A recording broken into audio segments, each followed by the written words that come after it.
வணக்கம். இன்றைய முக்கிய நிகழ்வுகள். புதுச்சேரியில் 4ஆம் தேதி நடைபெற உள்ளது நாடாளுமன்ற தேர்தல் வாக்கு எண்ணிக்கை.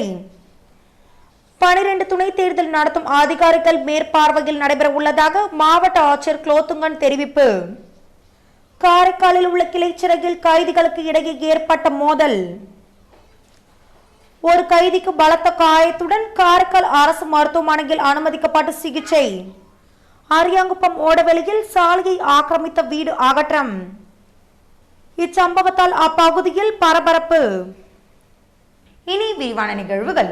புதுச்சேரியில் 4ஆம் தேதி நடைபெற உள்ள நாடாளுமன்ற தேர்தல் வாக்கு எண்ணிக்கை 12 துணை தேர்தல் நடத்தும் அதிகாரிகள் மேற்பார்வையில் நடைபெற உள்ளதாக மாவட்ட ஆட்சியர் குலோத்துங்கன் தெரிவித்துள்ளார்.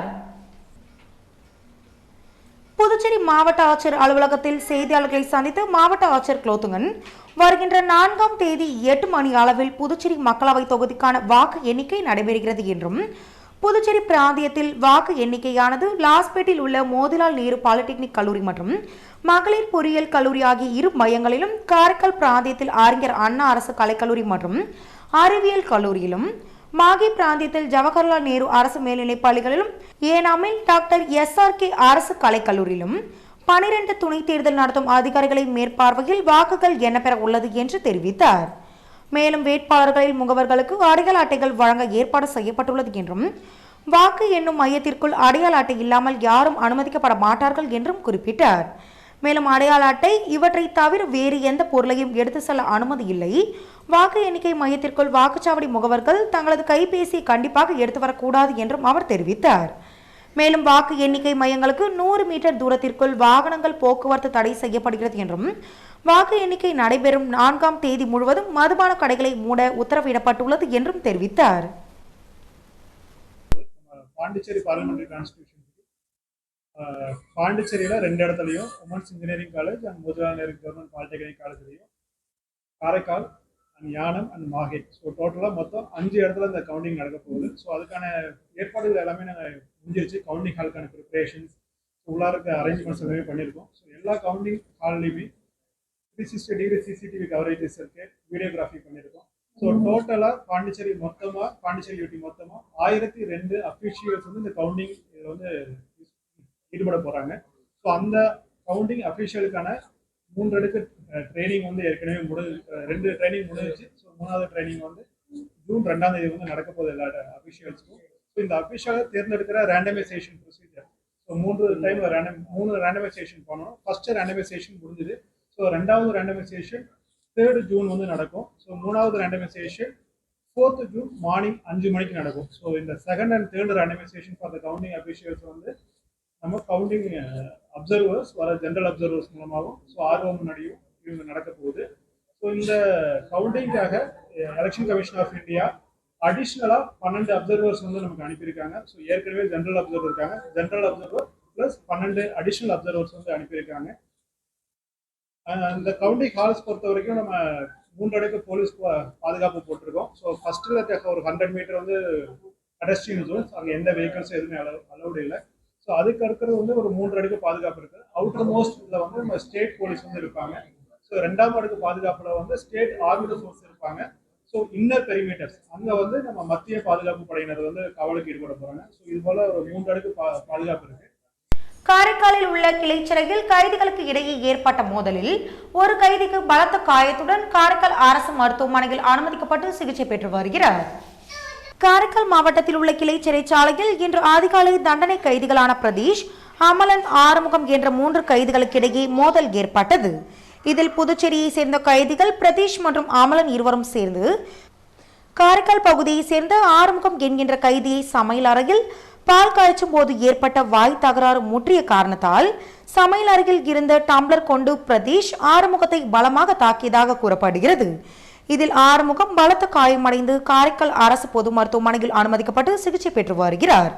இதனையடுத்து பிரதீஷ் மற்றும் அமலன் மீது காரைக்கால் நகர காவல் நிலைய போலீசார் வழக்கு பதிவு செய்து விசாரணை நடத்தி வருகின்றனர்.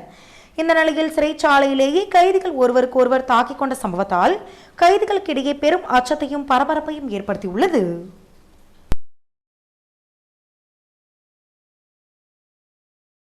புதுச்சேரி ஜவஹர் பால் பவனில் நடைபெற்ற கோடைக்கால சிறப்பு பயிற்சி முகாம் நிறைவு விழாவில் பங்கேற்ற மாணவ மாணவிகளுக்கு சான்றிதழ்கள் வழங்கி பாராட்டப்பட்டனர். புதுச்சேரி பள்ளி கல்வி இயக்ககத்தின் ஜவஹர் சிறுவர் இல்லம் சார்பில் குழந்தைகளுக்கான கோடை கொண்டாட்ட சிறப்பு முகாம் கடந்த மே 2ஆம் தேதி தொடங்கி ஒரு மாதமாக நடைபெற்றது. இங்கு நடனங்களான பரதம், கிராமிய நடனம், வாய்ப்பாடு, வயலின், வீணை, மிருதங்கம், ஓவியம், கைவினை, கிட்டார், கீபோர்ட், ட்ரம்ஸ், கையெழுத்து பயிற்சி, கேரம், செஸ், இறகுப்பந்து, டேபிள் டென்னிஸ் போன்ற விளையாட்டுகள் மற்றும் தேக்கொண்டோ தற்காப்பு கலை ஆகியவை கற்றுக் கொடுக்கப்பட்டன. 5 மையங்களில் நடைபெற்ற சிறப்பு கோடைக்கால பயிற்சி முகாமில் புதுச்சேரி அரசு மற்றும் தனியார் பள்ளிகளை சார்ந்த 1600க்கும் மேற்பட்ட 6 வயது முதல் 16 வயதுள்ள குழந்தைகள் பயனடைந்தனர். இதன் நிறைவு விழாவும் நடைபெற்றது. இதில் ஜவஹர் பால்பவன் தலைமை ஆசிரியர் மணிவேல் தலைமை தாங்கினார். சிறப்பு விருந்தினராக பள்ளி கல்வித்துறை துணை இயக்குனர் முனுசாமி கலந்து கொண்டு மாணவர்களை ஊக்குவித்து சான்றிதழ்களை வழங்கி பாராட்டினார். புதுச்சேரியில் உள்ள இருதய ஆண்டவர் பசிலிக்காவின் 117ஆம் ஆண்டு பெருவிழா கொடியேற்றத்துடன் துவங்கியது. புதுச்சேரி நகர பகுதியில் தூய இருதய ஆண்டவர் பசிலிக்கா உள்ளது. இந்த ஆலயத்தின் 117ஆம் ஆண்டு பெருவிழா கொடியேற்றம் நடைபெற்றது. முன்னதாக புதுவை கடலூர் உயர் மறை மாவட்ட பேராயர் பிரான்சிஸ் கலீஸ், மீரட் மறை மாவட்ட பேராயர் பாஸ்கர் ஏஸ்ரோஸ் தலைமையில் சிறப்பு திருப்பலியும் நடைபெற்றது. அதனைத் தொடர்ந்து ஆண்டு பெருவிழா கொடி ஊர்வலமாக எடுத்து வரப்பட்டு கொடிமரம் அருகே சிறப்பு பூஜைகள் செய்யப்பட்டு ஆலய கொடிமரத்தில் ஆண்டு பெருவிழா கொடியேற்றம் நடைபெற்றது. இதில் திரளான கிறிஸ்தவர்கள் கலந்து கொண்டு சிறப்பித்தனர். இதனையடுத்து நவ நாட்களில் காலை மாலை இருவேளையும் சிறப்பு திருப்பலிகள் நடைபெற உள்ளன. ஆண்டு பெருவிழாவின் முக்கிய நிகழ்வான ஆடம்பர தேர் பவனி வருகின்ற 9ஆம் தேதி செங்கல்பட்டு மறை மாவட்ட ஆயர் நீதிநாதன் தலைமையில் நடைபெற உள்ளது. ஆண்டு பெருவிழாவிற்கான அனைத்து ஏற்பாடுகளையும் ஆலய பங்குத்தந்தை பிச்சைமுத்து, உதவி பங்குத்தந்தை சின்னப்பன், அருத்திரு பால் தெலாமூர் ஆகியோர் சிறப்பாக செய்து வருகின்றனர்.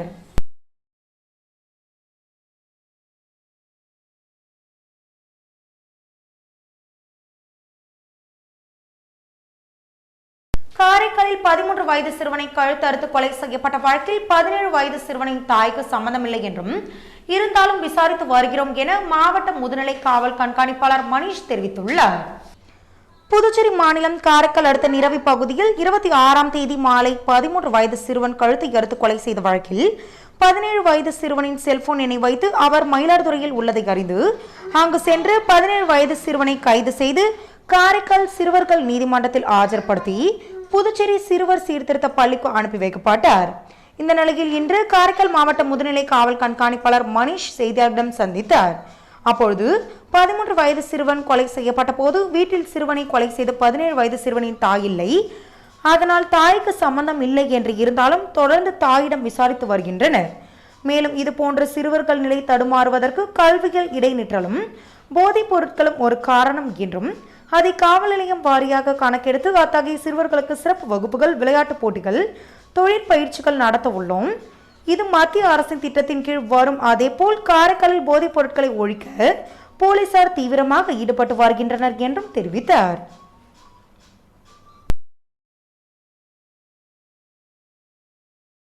அரியாங்குப்பம் ஓடவெளியில் சாலையை ஆக்கிரமித்த வீடு அகற்றப்பட்டது.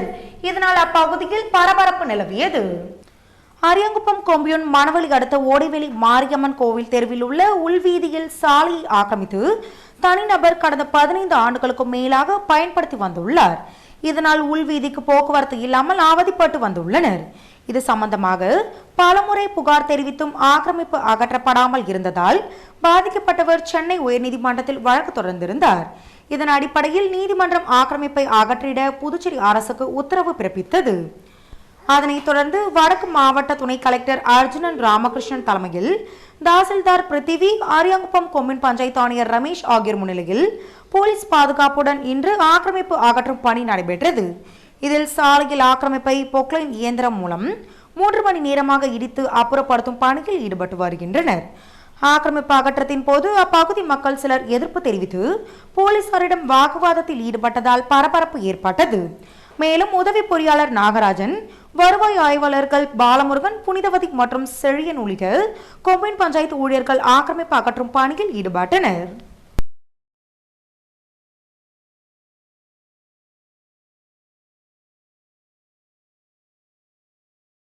அன்னை தெரசா மகளிர் மற்றும் குழந்தைகள் மேம்பாட்டு அறக்கட்டளை ஏற்பாட்டில் புதுவை வெங்கடா நகர் தமிழ்ச்சங்கத்தில் மாணவர்களுக்கு பரிசளிப்பு விழா நடைபெற்றது. புதுவை தமிழ்ச்சங்கத்தில் நடைபெற்ற அன்னை தெரேசா மகளிர் மற்றும் குழந்தைகள் மேம்பாட்டு அறக்கட்டளை ஏற்பாட்டில் 2024ஆம் ஆண்டு 10 மற்றும் 12ஆம் வகுப்பில் தேர்ச்சி பெற்ற மாணவ மாணவிகளுக்கு விருது மற்றும் ஊக்கத்தொகை வழங்கும் விழா நடைபெற்றது. இந்நிகழ்ச்சியில் சிறப்பு அழைப்பாளராக புதுவை தமிழ்ச்சங்க தலைவர் முனைவர் வி முத்து அவர்கள் கலந்து கொண்டு மாணவ மாணவிகளுக்கு அன்னை தெரேசா மகளிர் மற்றும் குழந்தைகள் மேம்பாட்டு அறக்கட்டளை விருது மற்றும் ஊக்கத்தொகை வழங்கி விழாவை தொடங்கி வைத்தார்.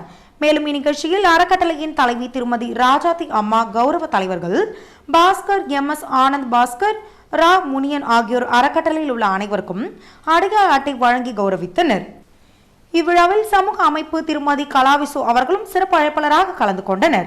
செயலாளர் அருணா, பொருளாளர் பிரேமா, துணைத் தலைவிகள் முருகவேணி, கவிதா, சரஸ்வதி, துணை செயலாளர்கள் அனுஷியா, இணை செயலாளர் தினேஷ்குமார், மாநில அமைப்பாளர் ஜெயக்குமாரி, மாநில ஒருங்கிணைப்பாளர் சுகுணசுந்தரி, துணை பொருளாளர் சத்யபிரியா மற்றும் உறுப்பினர்கள் அபிராமி, கோவிந்தம்மாள், அஞ்சலை, கங்கா, தேவிகா, தேன்மொழி, மீனா, வசந்தி மற்றும் மாணவ மாணவிகளின் பெற்றோர்கள் இந்த விழாவில் கலந்து கொண்டனர்.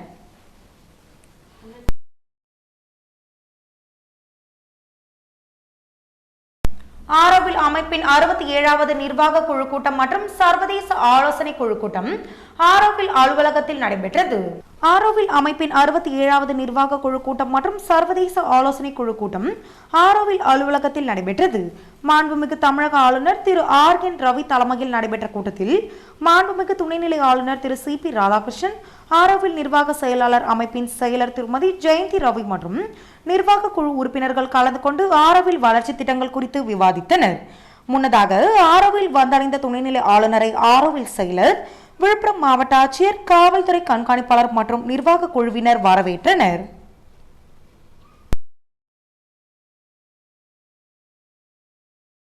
ஆரியாங்குப்பம் காக்கையன்தோப்பு அருள்மிகு ஸ்ரீ முத்துமாரியம்மன் ஆலய 80ஆம் ஆண்டு செடல் திருவிழா தேரோட்டம் மிக சிறப்பாக நடைபெற்றது.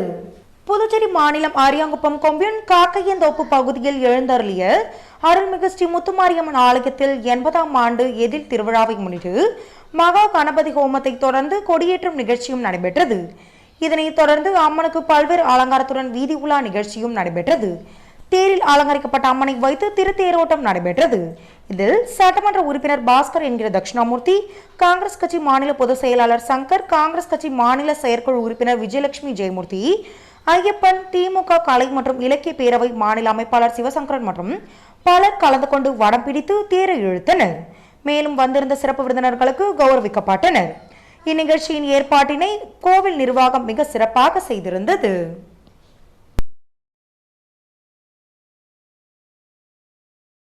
முருங்கப்பாக்கம் அருள்மிகு திரௌபதியம்மன் ஆலய அர்ஜுனன் தபசு திருவிழாவில் முன்னாள் சேர்மன் ஆனந்தன் கலந்து கொண்டு அன்னதானம் வழங்கும் நிகழ்ச்சியினை தொடங்கி வைத்தார். புதுச்சேரி முருங்கப்பாக்கம் அருள்மிகு ஸ்ரீ திரௌபதி அம்மன் தேவஸ்தானம் 4ஆம் நாள் சான்றர் குல மரபினர் நடத்தும் அர்ஜுனன் தபசு திருவிழா இன்று நடைபெற்றது. முன்னதாக காலை ஸ்ரீ திரௌபதி அம்மன், முத்தாழ்வராயர் மற்றும் பரிவார தெய்வங்களுக்கு சிறப்பு அபிஷேக ஆராதனைகள் நடைபெற்றது. இதில் முன்னாள் சபாநாயகர் சபாபதி, ஆரியாங்குப்பம் கொம்யூன் பஞ்சாயத்து முன்னாள் சேர்மன் ஆனந்தன் கலந்து கொண்டு சுவாமி தரிசனம் செய்தார். அதனைத் தொடர்ந்து நண்பகல் 1500 பக்தர்களுக்கு அறுசுவை உணவும் வழங்கப்பட்டது. இதில் ஆரியாங்குப்பம் கொம்யூன் பஞ்சாயத்து முன்னாள் சேர்மன் ஆனந்தன் 1500 பக்தர்களுக்கு அறுசுவை உணவு வழங்கும் நிகழ்ச்சியை தொடங்கி வைத்தார். திரளான பக்தர்கள் கலந்து கொண்ட இந்த விழாவில் இன்று இரவு சுவாமிகள் வீதி உலா மற்றும் வான வேடிக்கையும் நடைபெற உள்ளது. இந்நிகழ்ச்சியினை முருங்கப்பாக்கம் ஸ்ரீ திரௌபதி அம்மன் தேவஸ்தான விழா குழுவினர் சிறப்பாக செய்திருந்தனர். இன்றைய நிகழ்வுகள் இத்துடன் நிறைவடைகின்றன. வணக்கம்.